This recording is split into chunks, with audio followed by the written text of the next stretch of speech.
অজস্ৰ যুৱকৰ আশাত চেঁচা পানী ঢালি পুনৰ বিয়াত বহিল অসমৰ জনপ্ৰিয় অভিনেত্ৰী জানমণি খ্যাত শ্যামন্তিকা শৰ্মা।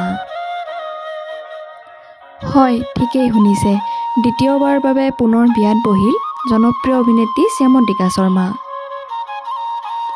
ৰিলছ বা ফটোশ্বুট নহয়, ৰিয়েল লাইফত পুনৰ বিয়াত বহিছে অভিনেত্ৰীগৰাকীয়ে। পৰিচালক মুনীন বৰুৱাৰ পুত্ৰ মানস বৰুৱাৰ সৈতে যুগ্ম জীৱনৰ পাতনি মেলিছে অভিনেত্ৰীগৰাকীয়ে। পৰিয়ালৰ লোকৰ লগতে সকলোৱে জনাইছে তেওঁ অলেখ শুভকামনা। ইতিমধ্যে অভিনেত্ৰীগৰাকীৰ বিয়াৰ কথা বিয়পি পৰাৰ লগে লগে ছ'চিয়েল মিডিয়াত আলোড়নৰ সৃষ্টি হৈছে।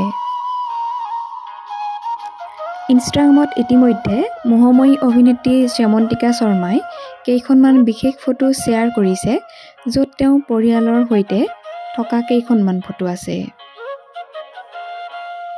ইতিমধ্যে অভিনেত্ৰীগৰাকীক শুভেচ্ছা জনাইছে সকলোৱে।